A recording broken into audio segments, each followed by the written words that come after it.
Hello, friends. Patrick McFarlane here of the Liberty Weekly podcast. Welcome back. This one is episode 101, and I am joined by the co-host of the show, Keith Knight. How's it going, Keith?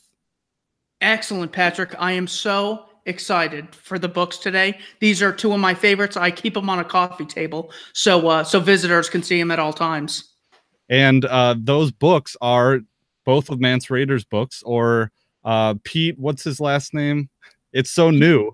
Pete Raymond, the artist formerly known as Mance Rayder. Yes. Yeah. And then, so Patrick has the first book, and then I have the second one. He's going to control the convo on the first one, and I am going to do the second. All right, and before we get started here, just a few brief announcements. This episode is brought to you by Ham's Beer. Just kidding. I'm drinking Ham's, however. They are $10 for a 30-pack. And they are cool and refreshing. So thank you to Ham's Beer.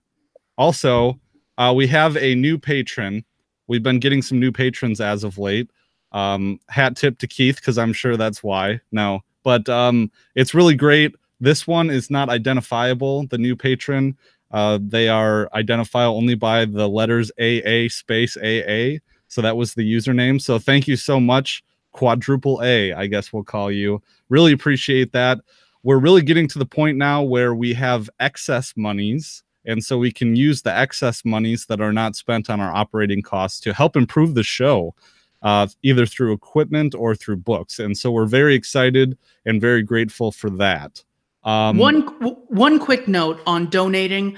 I remember when I first started, making enough money to donate, and you will literally feel better if you donate to a group that you really like, us, the Mises Institute, Become a Tom Woods supporting listener, Larkin Rose or Stefan Molyneux or James Corbett, because you feel like you have some skin in the game. So even if you're not doing it for someone else, really, only got one life, make sure a portion of your energy is allocated towards people you appreciate the work they're doing. So if not for us, do it for you.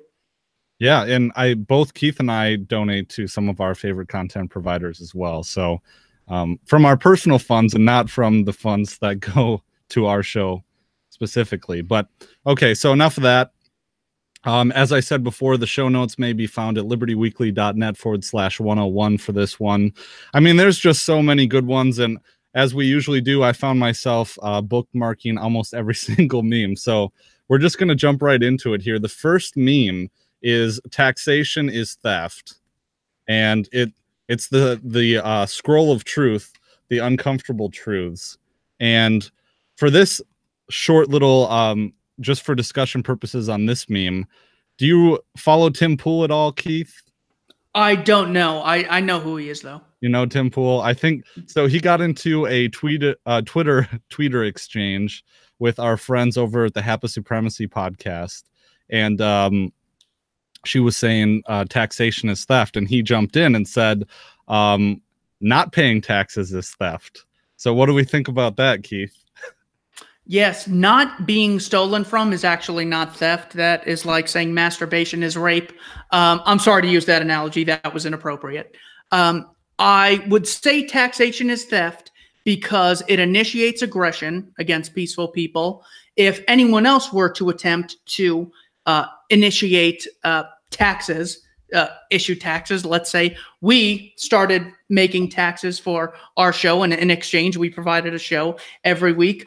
Even if we provided value, it doesn't justify us forcing people to not be able to opt out. So the difference between a fee or a tax is you're trying to tax property you haven't acquired through voluntary exchange or original appropriation. Any way you look at it, sales or income, you're still initiating aggression. And if any other person or group did it, you would then clearly see it's theft. And then Tim used this horrible analogy about, oh, if three friends go to a restaurant and order pizza and you eat a whole bunch of it without saying anything, and then they expect you to pay at the end, then you're kind of an asshole. So that was his analogy. I think it's a horrible analogy. I don't think it's a real parallel to exactly what taxation is. I would liken it to more of a slave on a plantation. If you are a slave on a plantation and you accept the master's food, clothing, and shelter, that doesn't make you any less of a slave. You're on that plantation anyways. So yeah, the fact that Martin Luther King Jr. Wrote letters while being caged for victimless crimes, yes, he benefited from the letters, doesn't justify people initiating aggression against him. Simply attempting to reap benefits from thieves is not theft. Sorry, Tim. I mean, they care so much about consent. I mean, not Tim specifically, but the left in general cares so much about consent, except when it comes to, you know, consent about where your money goes. It just doesn't. And there was something more very recently. I can't remember whose show I was listening to, but they made that analogy. I think it's a good analogy. They care about consent, except when it comes to your money. So day number 2, like I said, I ended up bookmarking almost every one. If you can't do it, nobody can. And this talks about the parallel between, you know, if I don't have the right to pull someone over in my neighborhood and go through all their possessions and raise my voice to them and threaten them at gunpoint to see if they have, I don't know, unallowed items. Let's say that this was a pornography-free neighborhood, and the scourge of pornography is going to ruin our family values in this neighborhood, and it's going to affect my children, and it's going to affect everyone's children. I just don't like pornography. Well, that wouldn't give me the ability or the right to pull someone over on the street who's driving through our neighborhood, search their car for pornography. So why is it okay when someone wearing a shiny badge and a uniform does that to stop heroin? I just don't understand. How do we delegate rights that we ourselves don't have? And that's pretty much the whole government thing. They claim to get their rights from the governed.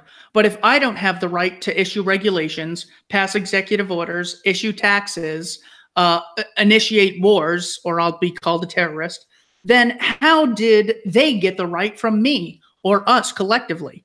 So if you don't have the right to do it, a group of people called government group doesn't have the right to do it either.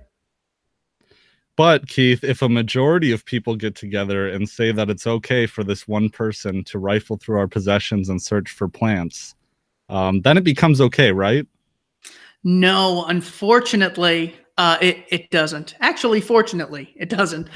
Just because a majority of people agree on immorality does not turn immorality into something moral.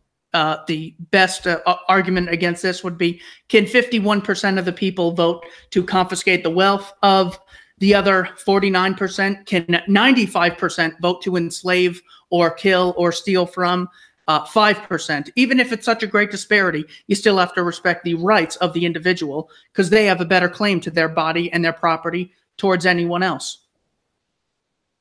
All right, day 3 here. And this is the only meme I think that I'm actually going to quibble a little bit with Mance or Pete Raymond on. Day 3, free speech is non-negotiable. And I had an episode like this. I was doing I started doing like a daily kind of vlog series. And then I realized that even producing a 10-minute video took me an hour or more. So I couldn't keep up that pace. But the only quibble that I have, and maybe this is strawmanning Pete a little bit, and I hope it's not, but I don't think that free speech is a right per se. I think it depends on what your medium is.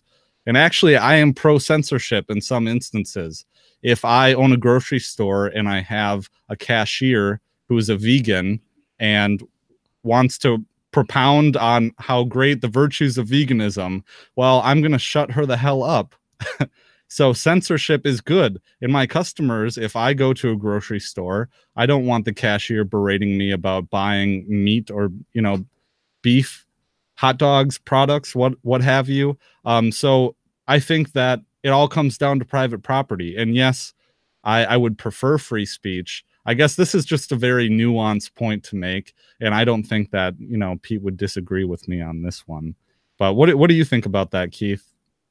So Ayn Rand on the Phil Donahue show said censorship can only come from government. In other words, if the New York Times doesn't publish you and they choose to publish Paul Krugman, they have a right to do so.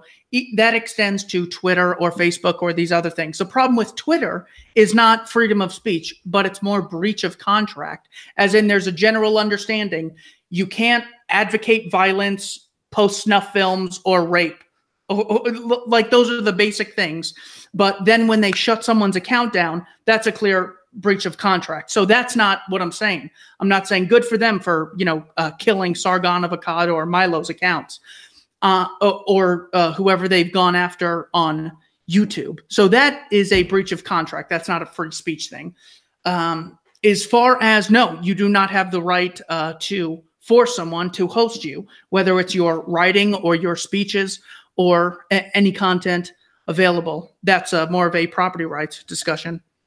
Sure. Yeah. Property rights or a discussion of contracts. So I got some heat for that video. It was a pretty popular one, though.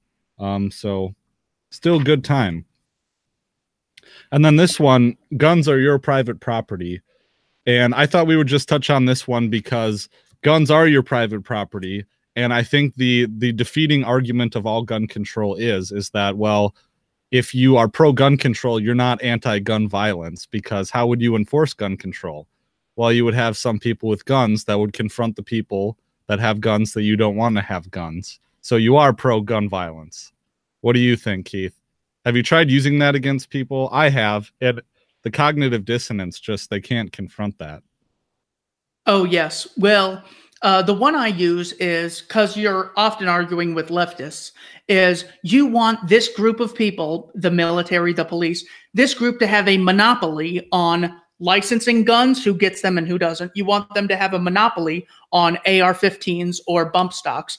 Aren't you guys against monopolies because they concentrate too much power? It's like, I know you're really worried about there being a monopoly on matches, as there that's the big thing, by the way. In the Industrial Revolution, the one monopoly where prices increased, or monopoly where prices increased, was matches. And they go, this is the reason we need antitrust. And then they went after Rockefeller and Carnegie.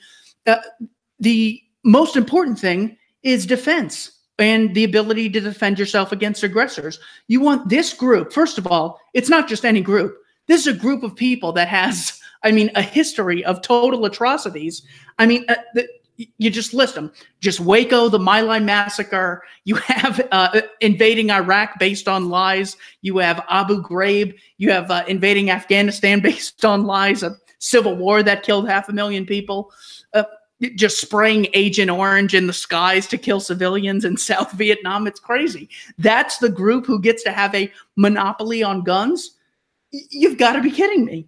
So yeah, with the logic of your argument, as well as mine, I think that's really where we're going to put a stake in the ground as far as that conversation goes, because there's so many facts that you can get confused with, and there's counterfacts to those that they don't really give you a principled idea on why gun control never has, isn't today, and never will be legitimate. It's not like, well, it depends on what the shooters use in the future and what the founders meant by that. No, it's always wrong to initiate violence against peaceful people and their property. It applies to guns, computers, and books. Done. Right. And well, I think that your argument is probably more effective at actually convincing people, whereas I'm always just about winning the argument. And I think that's the wrong way to approach it, is the way that I do. But I'm a lawyer, so what are you going to do? Yeah, and then I think that this is kind of a Larkin Rose candles in the dark thing, is that once you really get into my facts versus your facts, you've kind of lost the argument. If your goal really is to convince someone or to have any meaningful gotcha moment, I don't think that you'll have it if you get into discussion of facts or empirical evidence, because that's aside the point. If the logic doesn't back up the empirical evidence, then something isn't right. I would go by logic. So the next one is, I can't read it. If you can't trust people with freedom, how can you trust them with power? And this kind of goes back to our Frederick Bastiat video.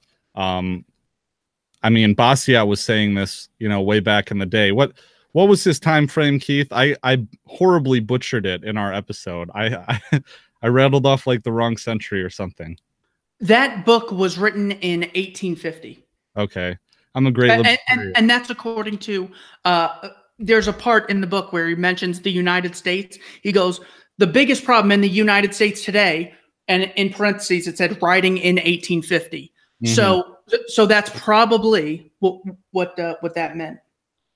Right. So we can't trust people with freedom, but we trust them with power to rule over everyone else. That's kind of the same thing as humanity is inherently bad. So we're going to take a select few members of humanity and give them the power to rule over everyone else to make sure that they don't do bad things.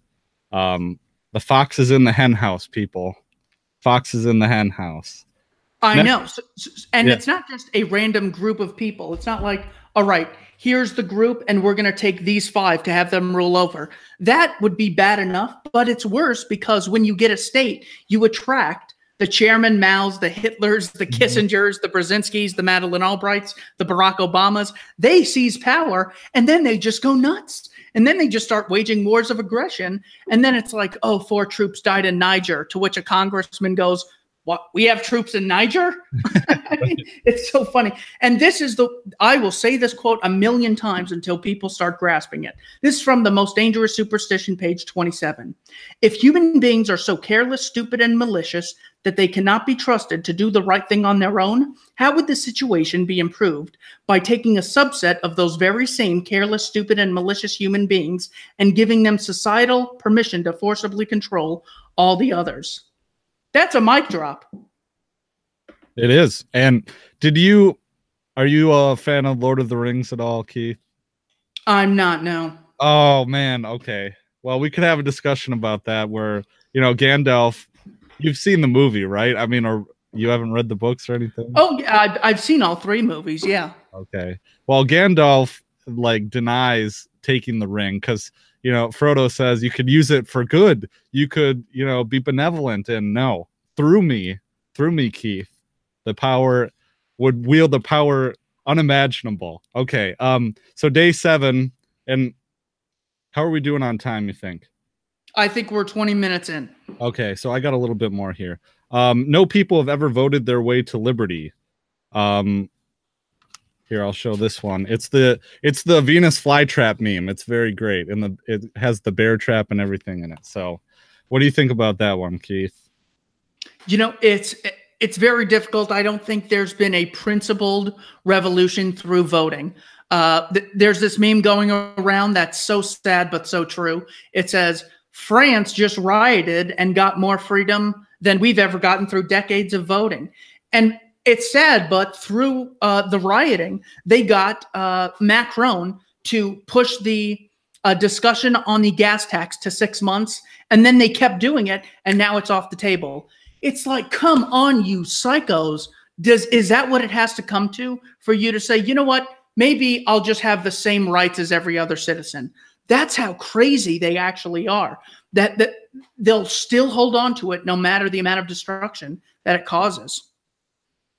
It's insanity. And I mean, this dovetails very nicely with this other meme is that, well, it's backwards for me, but it says the tragedy of comfort. And the first one says, when you launch a full-scale war over a 2% T-tax, but are now taxed 40% and nobody cares. So and this kind of goes into a theme that I brought up. So I was at some event for lawyers in the area last night, and I was talking to this guy about politics, and it just kind of came up. But we were talking about the American Revolution and how he said he wasn't a Ron Paul libertarian because he couldn't get behind Ron Paul's foreign isolationism. And I was just like, oh, geez, you know, I didn't say anything about it, but it hurt me on the inside. But that's the important thing. Ron Paul is an isolationist. As free citizens, you don't have to be isolationist. In other words, I could easily see there being freedom guerrilla troops that go around and disrupt dictatorships of some sort or another. This is what Douglas Murray said. What neoconservatism, why we need it. dumbest thing I've ever heard. The problem is that when you have a tax system, there's no incentive to fight the right dictators. There's no incentive to not kill civilians. You're getting money and the patriotic support anyways. And you're basically held to different standards. Oh, that was war. Whereas in an anarchist society, you would just have a group of people who specialize in it. They don't have more rights than anyone else. So when you nuke a group of civilians, people will see it as terrorism. Therefore, you're not going to do it, probably. Right. Well, I mean, the point that I was going to make is just that I think we need, if liberty is ever going to really come about, we need external circumstances that would produce a culture that is friendly to the idea of liberty. And when it comes to, as the meme kind of suggests, is that the American colonists were very freedom-oriented and self-reliant, rugged individualists by necessity, because their atmosphere, their surroundings, and them being settling this barren land. Well, there were people here already, but really taming this barren land and needing to rely on themselves begat a culture by which they would revolt over a 2% T-tax. And that's just not the type of culture that we're currently living in. Not by a long shot. So I got a couple more memes, and then we'll move on to the next book here. Let's see here. All right, so if it pleases the crown, may I breathe? And I'm forgetting the name of the, was it Sterling who had the cigarette? This was Eric Garner, who supposedly was selling untaxed cigarettes, known as Lucy's or something. Mm-hmm. And so they strangled him, and I don't know if he started hyperventilating, or if they like collapsed his windpipe or something, but he ended up passing away. And this is making the connection between police departments and Jim Crow laws and the old slave patrols and everything like that. So I was taking a 3L seminar in my last year of law school, and I did a paper on domestic violence because it was a domestic violence kind of class that was the theme. And so this is available as an ebook for anyone who signs up for the email list. If you go to libertyweekly.net/email, and I discuss kind of the history of domestic violence through a feminist lens, because that's who my audience was. But moreover, how does this relate to slave patrols? Is that I presented this to the class, and it was a bunch of liberals, and there was one liberal who really didn't like it, and another liberal who was like, oh my God, this is, I mean, if we had free market security firms instead of police, then they actually might have some accountability. Oh my God, this is just a huge light bulb for us. And one person was saying, this one who didn't like it was saying, oh, they're going to turn into the good old boys and they're just going to beat down minorities. And the other one was like, no, well, the good old boys were the police in the Deep South. They were the ones who had this ability to just trash African-American people. And I think it's just so true. Yeah, the runaway slave catchers is an important analogy, I think. Another thing is that Eric Garner's family still has to fund that police force through taxation. So whenever someone says, well, private police forces maybe, but what if they do something bad? The existence of a government doesn't stop groups from doing bad things. It gives them permission to do bad things and still get funding. So when a woman, one of the few Waco survivors, comes out alive, she runs to Canada to live with Ernst Zundel in like this hideaway because she first of all wanted to escape them. And what? She's going to still have to fund the genocidal ATF or something like that? That's so ridiculous. This is why it's so important. Just let me opt out. Okay, maybe you think with, Alton Sterling that even a private security firm would have done the same thing or whatever. I get to opt out and they don't get to pursue victimless crimes. Done. And they can be sued. I mean, they don't have qualified immunity at all. So, yeah, you have some recourse. You have legitimate recourse where you don't have to resort to violence to hold these people accountable. So I think the last one that we should discuss is the Orwellian manipulation of language that the state gets away with. And I mean, you've seen this. When government does it, it's called enhanced interrogation. But when anyone else does it, it's torture. When the government does it, it's no-knock raids. But when any normal person does it, it's called breaking and entering. When the government does it, it's taxation. But when we do it, it's called armed robbery. Arrest is kidnapping. Indefinite detention is holding hostages. Education is indoctrination. Making a campaign promise is lying. So, yeah, what say you, Keith? You know what? I think that speaks for itself. Just the doubles. I think that speaks volumes. It's a clear double standard. You immediately ask yourself, why is there a double standard, and is it justified? Can we justify why an adult can do something and not a child? Sure. But government adults versus non-government adults, totally illegitimate. All right. Yeah. And I think we should hand it off to the other book, or else I think we're going to go way over time. All right. There's so much here. The second book, the forward's written by the great comedian Dave Smith, and it's a very good forward. I won't spoil it in hopes you guys will actually buy this and help our buddy Mance out. The first meme is this one right here, where the socialist is more focused on your income rather than voluntarily helping others. In other words, if you want to help people, you first of all should do it in a more effective way. Governments are inefficient, generally speaking, because they have no incentive to do the right thing. Whether they do a good job, then they get funding. And if they do a bad job, they not only still get funding, they'll often say, see, we did a bad job, therefore we need more funding. So that's it. And also he says, stealing your income to help others. If you don't have the right to steal income, then you don't have the right to vote for a politician to steal income on your behalf. And also, it does make you feel better. If I could just get the argument from guilt that I'm sure my Jewish family would love me to give, it's that when you actually help someone, it makes you feel better. So don't tell others to do things. Do them yourself. Any thoughts? Yeah, I think this just ties into the first meme that we did as well. And I have to say, you know, since I became an ANCAP, I really have made a conscious effort to try and help people just throughout my daily life. And it really does make you feel good. And we have charitable things that we support in the Liberty Weekly podcast as well, especially Donor C. And you can find a link in every show notes page to that, where you actually see the change that your effort has on someone's life. DonorC.com, Donor C, S-E-E. So go there and donate to some people in need. The next meme, he has a tweet from someone. It says, I don't want a tax cut. I want maintained bridges, less infant mortality, well-paid teachers, federally funded science, my social security, clean water, natural parks intact, renewable energy. I don't want a tax cut.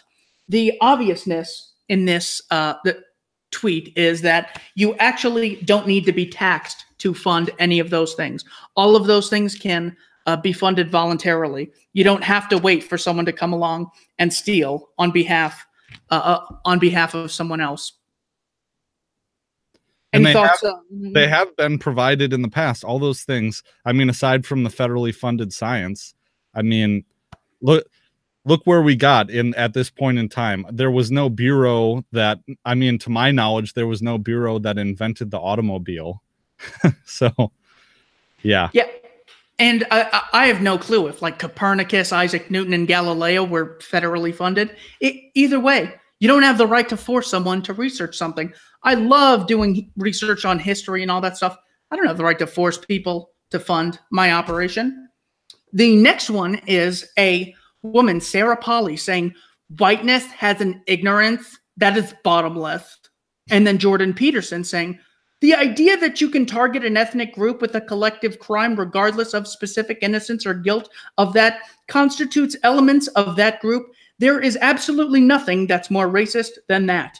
In other words, it's not racism that the left is generally against because they constantly generalize groups. What people of color need is what? Well, you know what all of them need? What women feel like is you just generalized all women. That's racist and that's sexist. So this is a clear case of projection. They see people in groups as collectives. Blacks can't get IDs to vote. And then Prager University had a great one where they just went up to all the blacks they could find. Where do you get an ID? Do you have an ID? They all said, yeah, of course. What are you, dumb? So, so the left sees everything through a cultural Marxist oppressor-oppressed lens, because if there's an oppressor, that justifies government power to fight that oppressor. Why do we need this big government? It's because the bourgeoisie in favor of the proletariat, because of the terrorists, because of the communists, because of just fill in the blank. They just fabricate a gender wage gap. So it seems like there's this big problem that's so big government needs to step in. Meanwhile, the Equal Pay Act of 1863 already made that illegal. So that's a clear instance of this is not a principled fight on behalf of the feminists or the anti-racists. It's just a divide and conquer strategy. And they even do it in history. There were between 28 and 42% of all free blacks were slave owners. The first slave owner in the U.S. was a black person. It was not a black versus white thing. In Charleston, South Carolina alone, according to the 1830 U.S. Census, there were 407 black slave owners. It wasn't a white versus black thing. It was a who has rights and who doesn't. White men were enslaved and drafted for 200 years and killed by the hundreds of thousands on wars based on lies. And they want to talk about skin color. That's all they get from enslavement and genocide. They're like, their skin color was darker, and then that skin color, they're oppressed. It's so dumb. And that's why I love that meme. Any thoughts? Well, that's why I don't understand the left's obsession with democracy and democratic values too, because democracy is just tyranny of the majority, and they always champion the minority in the face of the majority. So I just don't get this. I've been getting this extolling the virtues of democracy a lot lately by very educated people, and it always puzzles me. Well, like Michael Moore's movie says, we look at when the people are polled, they support X, Y, and Z. I go, what do you mean? By every standard, the people are ignorant on economics, philosophy, and foreign policy. So democracy is not necessarily the way to achieve those things. Let's vote on how to make a mouse. But that doesn't mean you'll get the best mouses. We can't vote on how to make this cup of coffee or this book best. That's why private property's the answer. He does quote Ayn Rand in this, one of the great ones. For the leftists who care about fighting for minority rights, if you really care about the minorities, the smallest minority on earth is the individual. Those who deny individual rights cannot claim to be defenders of minorities. Perfect. And then he goes on to have this great Willy Wonka quote, white privilege, huh? Any other generalizations you want to make about skin color while you're in racist land? And it's so funny because that which they claim about the racists, they actually are themselves. That's just another in-your-face example of it. Yeah, and then I'm sorry. Oh, I was just going to interject this whole thing about white people as if white people are all one ethnic group too. It just always boggles my mind. Like, my family's Alsatian. I mean, we're from that area between France and Germany that was tossed over from, time immemorial. Or, Caucasian people, Eastern European are still white people, right? Are you Norwegian? I'm not all up to date on the different, I guess, groups of white people, but there's a lot of differences between us. Oh, absolutely. All right, here's another one. Irony, and it shows the swastika and the Antifa flag.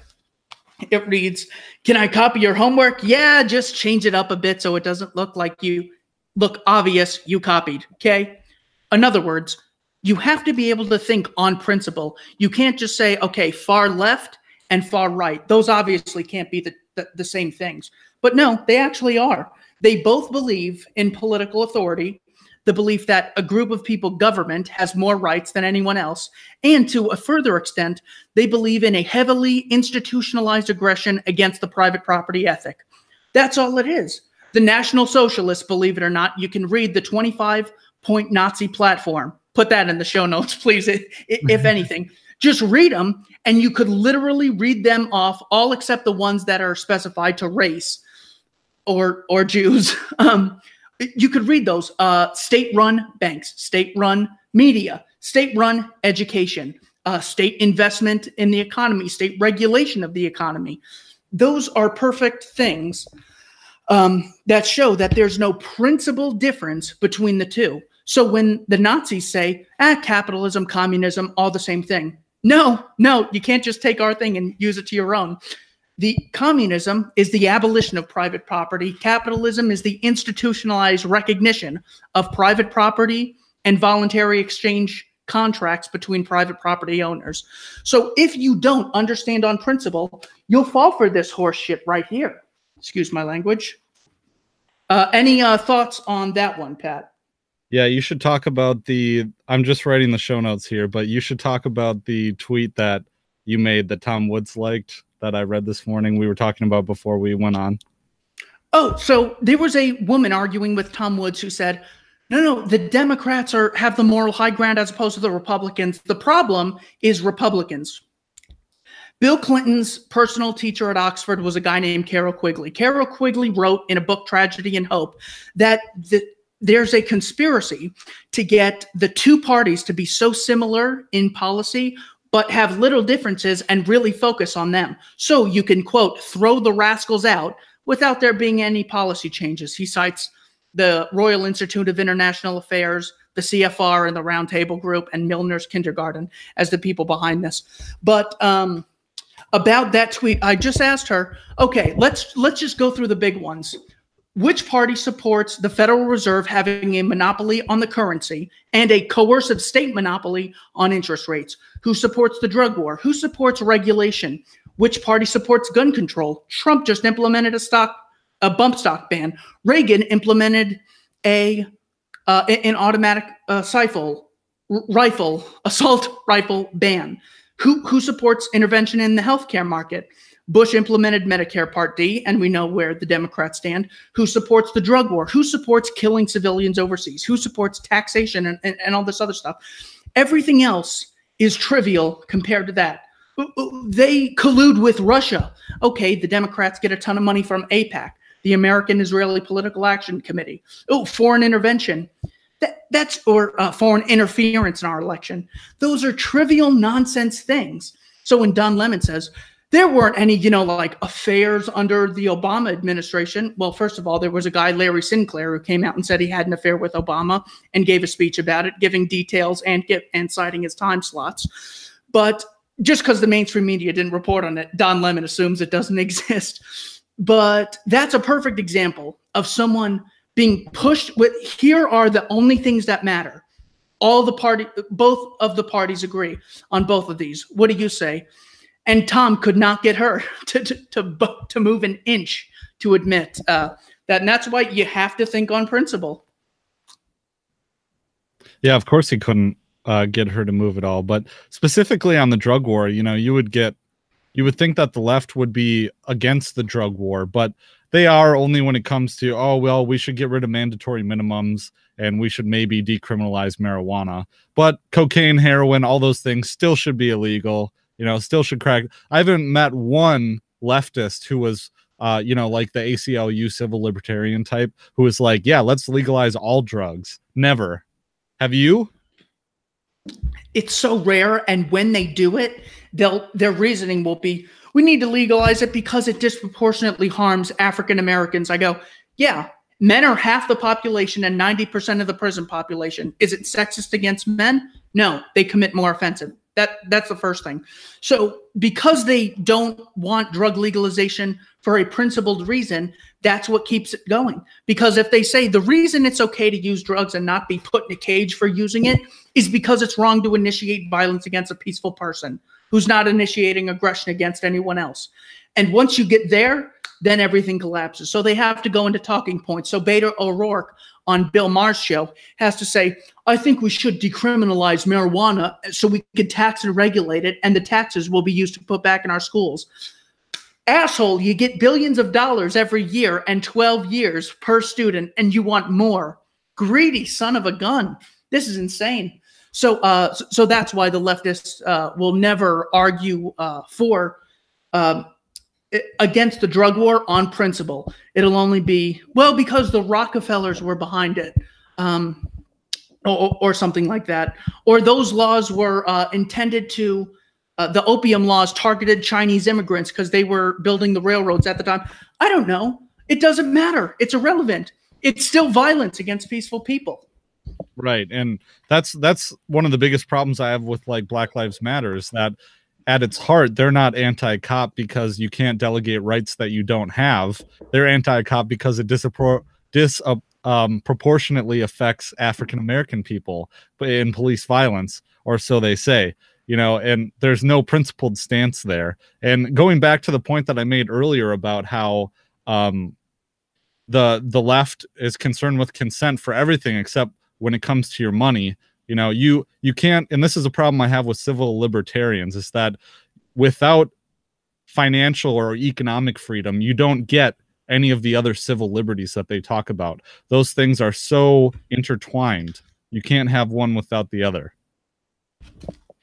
The next meme says, SJW logic in the real world. The doctor says, I'm sorry to tell you, you have cancer. SJW says, do you have cancer? Doctor responds, no. SJW says, okay, well, you aren't qualified to tell me if I do then. Sure, maybe you've researched it, but you haven't experienced it. And the doctor says, okay, so here are these treatment options. The SJW goes, wow, now you're going to tell me how to treat my cancer? I think I'll go to a doctor who actually has cancer. You cancer-phobic, disgusting filth. Hashtag triggered.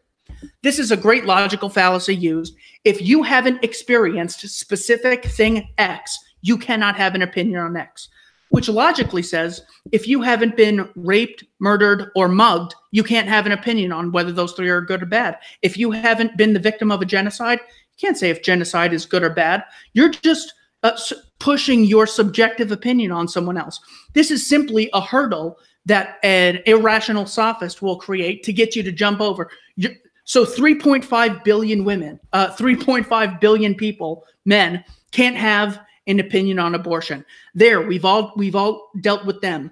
White people can't have an opinion on anything that affects blacks or, you know, something to that extent. So that deals with all them. So they're just trying to shut you up. This is just political correctness in a nutshell. Totally irrational and illogical.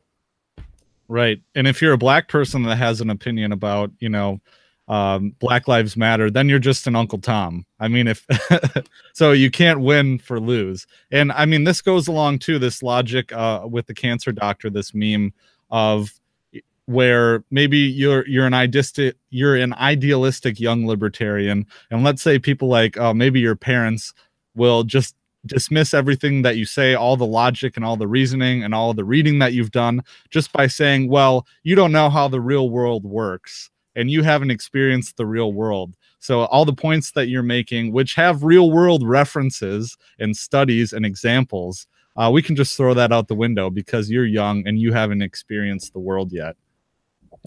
And I wish they believed it, or else they'd say, you know what? We SJWs can't judge the 1%. Only they can judge themselves because we're not the 1%. So we can't have an opinion on them. Only business owners can decide business legislation at government level because we don't know what it's like. I seriously wish they were that humble, but it doesn't even come close to that. The harsh realities of their ideology. So first, after Mance attacks the fundamentals of it and the cultural aspects of it, he says the harsh aspects of reality: Chile, free market capitalism, economic freedom, rank 7 on Earth, most prosperous Latin American nation. Venezuela, democratic socialism, economic freedom, rank 176th on Earth. Economic collapse, countrywide hunger, widespread illness, looting, and crime. To those anarcho-Kasparians who say it's the result of oil prices, they then have to explain why Saudi Arabia and other oil-based countries aren't experiencing hyperinflation, why they don't have total food shortages. The reason is it's a total disincentive to producers to create factories that create wealth, that raise the standard of living, if they know their wealth is going to be collectivized just like that. So here is the image, by the way. And moreover, it just illustrates real world examples. So when the Sam Cedars of the world say, oh, this is a real world example, I know you philosophical people, this just drives you nuts. It's like, no, we have Chile and Venezuela. Then we have North Korea and South Korea, the closest thing you could get to an example, because it's the same people, same time, same culture. You have East Germany and West Germany. You have the US versus the USSR, just more capitalism versus more socialism. Those are perfectly fine real world examples. So that was just another great one. Any thoughts on that one? Yeah, another one for the show notes here is Luke Rudkowski of We Are Change went with Jeff Berwick of the Dollar Vigilante down to Venezuela. And they did this a couple years ago. And things were pretty bad. I think this was maybe a little bit after things really started to go downhill. And they have to have security guards wherever they go. When you go into a building, there's like a checkpoint and a few like safe rooms. So you go through a few compartments before you actually get into the building. And if you go into any restaurant, well, and he says this, there are signs everywhere saying no racism, no guns, no XYZ. And if you walk into a restaurant, there's one shot with a bulletin board that has all these pieces of paper on it. And they're like, what are these pieces of paper? Well, these 30 pieces of paper are all the fucking permits that you need to run the restaurant here. And they're just stapled up all over the place. It's really insane. It's just insane. So I'll include that in the show notes. And just think of how hard it is for someone to comply with all those permits and all those regulations. And if the state wants to shut you down, they'll get you on a technicality. Big corporations would not have a problem with that. So then Hugo Chavez gets on the news and just fires the head of the oil companies. I don't know if you saw that famous video, but yeah, that's that state socialism for you. We'll include that in the show notes too. Oh yeah, that's a good one. The regulations make it so hard to compete. Then people get less choice because there's less businesses. Employees get less choice. That's how you get more poverty in socialism. It's not just a talking point. Like, they say right-wingers are just like iPhones, human nature, and Venezuela. They have no principles. No. And that's why Hoppe says, always focus on the principles, because if you use the real-world examples, the socialists will always say, well, Stalin was bad. Well, Trotsky was bad. We need someone else. Well, Kim Jong-un is no good. Hugo Chavez made some mistakes. Maduro isn't doing what we'd like. They'll always make excuses. You have to always fight on principle, or else they'll keep moving the goalposts constantly. And the thing that really bothers me, too, is that when from a capitalist standpoint, if you say, oh, look at socialist Venezuela is a shithole because it's socialist and they have all of these natural resources, XYZ. Well, a democratic socialist or a leftist would be like, oh, no, actually, Venezuela is bad because of U.S. foreign interventionism and all the dicking around that we've done down there. Well, why can't it be both? I mean, I think it probably is both, truthfully. I'm not as well researched on it as maybe some are, but things are not black and white, really. Yeah, I just don't. Isn't that great when the socialist finally admits U.S. government intervention in the economy hurts economies? Finally. It's like they finally are against taxation when it's Trump's tariff. Robert Wright comes out and says, actually, tariffs are paid by the consumers.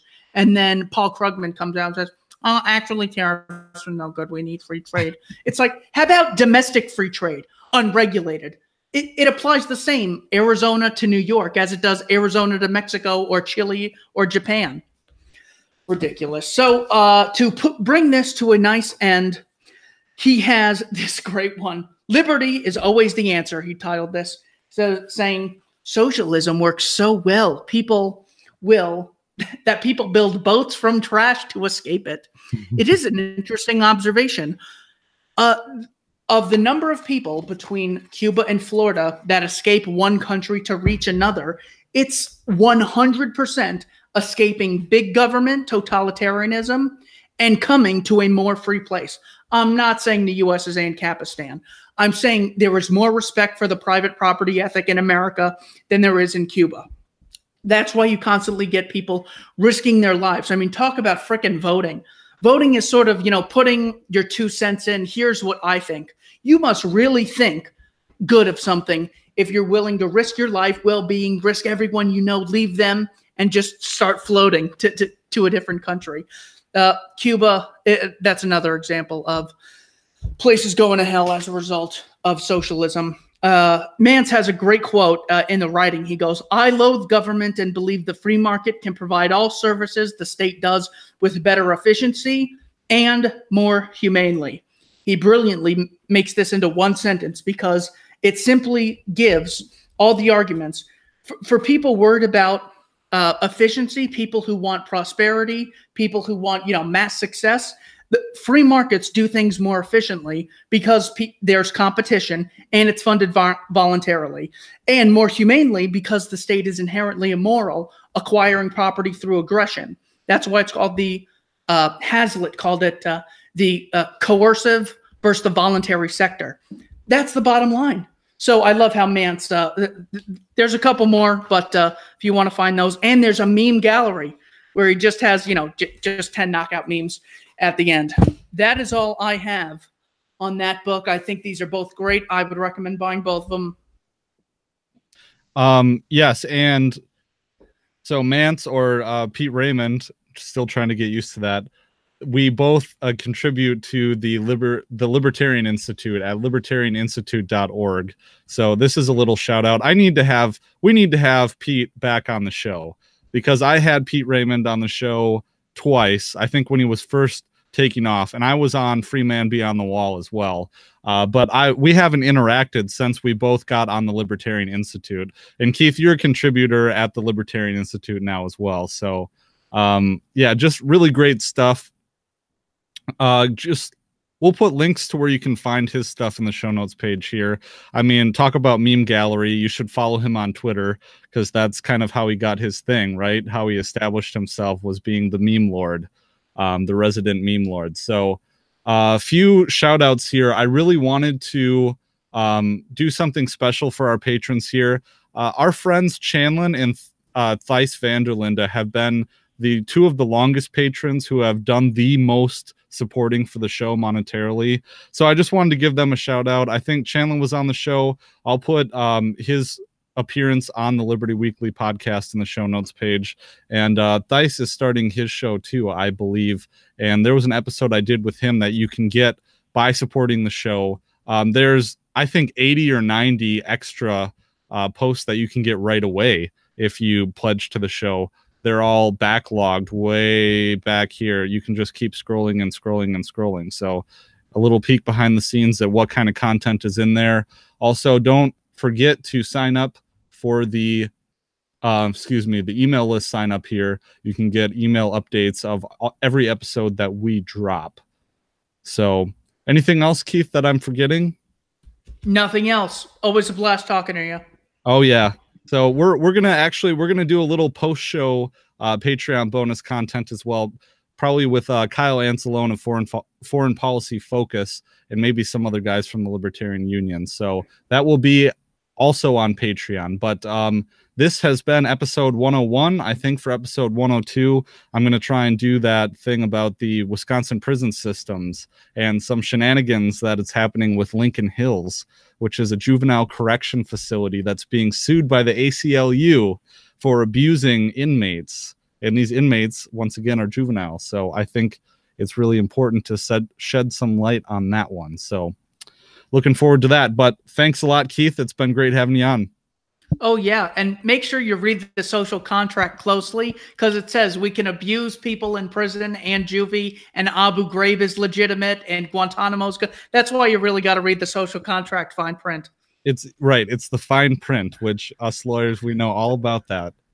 So, all right. Well, this has been episode 101. Thanks, everyone. Peace out.